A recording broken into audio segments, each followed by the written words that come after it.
ഹരിവരാസനം വിശ്വമോഹനം. കേട്ടിട്ടില്ലേ? ഹരിവരാസനത്തിന്റെ അർത്ഥം അറിയുന്ന ആരെങ്കിലും ഉണ്ട് ഇവിടെ? ഒന്ന് കൈവക്കുക.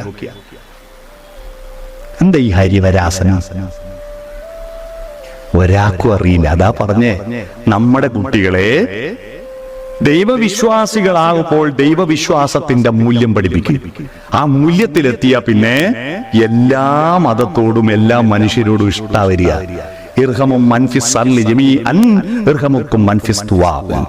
അള്ളാഹുവിന്റെ പടപ്പുകളോട് കരുണ കാണിച്ചാലേ അള്ളാഹുവിന്റെ കരുണക്ക് പാത്രമാകൂ എന്നാണ് ഹദീസിൽ പറഞ്ഞേ.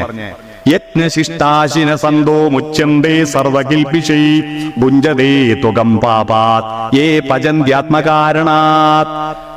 മറ്റുള്ള അവനവന്റെ കലത്തിൽ അവനവന് വേണ്ടി മാത്രം ഭക്ഷണം പാചകം ചെയ്ത് കഴിക്കുന്നവൻ ഉണ്ണുന്നത് മഹാപാപത്തെയാണ്. അതുകൊണ്ട് കൊടുത്തതിന്റെ ബാക്കി തിന്നുന്നവനാണ് എല്ലാ പാപവും ഇല്ലാതാക്കുന്നതെന്ന ഭഗവത്ഗീത. നിന്നെപ്പോലെ നിന്റെ അയൽക്കാരനെയും സ്നേഹിക്കുക. അയൽക്കാരനെ സ്നേഹിക്കുക എന്നല്ല പറഞ്ഞതിന്റെ അതിന്റെ ഏറ്റവും പ്രധാനപ്പെട്ട പോയിന്റ് നിന്നെ പോലെ എന്നാണ്. ഇതൊക്കെ നമ്മുടെ കുട്ടികൾക്ക് പറഞ്ഞു കൊടുക്കാതെ അമ്പലത്തിൽ പോയിട്ട് പരീക്ഷേന്റെ റിസൾട്ട് വരുന്ന ദിവസം, ഇതിന്റെ തലേ ദിവസം അവിടെ പോയിട്ട് ഒരു ചന്ദനത്തിരി കത്തിച്ചോ, അവിടെ പോയിട്ട് ഒരു പ്രസാദം കഴിപ്പിച്ചോ. അപ്പൊ ഇവൻ വിചാരിക്കും ഞാൻ പ്രസാദം കഴിപ്പിച്ചാൽ ദൈവം അവിടെ നിന്ന് നേരെ തിരുവനന്തപുരത്ത് ടാബുലേഷൻ ഷീറ്റിലായിട്ടുണ്ട്, അവിടെ പോയി എട്ടപ്പെട്ടിട്ട് A+ ആക്കി തരുന്ന ആളാ ദൈവം എന്നല്ലേ ഇവൻ വിചാരിച്ച അല്ലെ? പരീക്ഷയ്ക്ക് പോകുമ്പോൾ പ്രാർത്ഥിച്ചോന്ന് പറഞ്ഞു ശരി, റിസൾട്ട് വരുന്നതിന് തലേ ദിവസം ദൈവത്തിന് കൈക്കൂലി കൊടുത്താൽ ഇയാൾ പോയിട്ട് ശരിയാക്കൂ?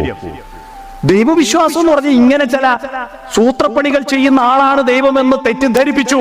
അതുകൊണ്ട് ഡൈവേഴ്സിറ്റി കോഷ്യന്റ്, എല്ലാറ്റിനോടും പൊരുത്തപ്പെടാനും തിരുത്തപ്പെടാനും ഉള്ള കരുത്ത് നമ്മുടെ കുട്ടികൾക്ക് കൊടുക്കുക. ഇല്ലെങ്കിൽ ഇനിയുള്ള കാലം നല്ലതല്ല.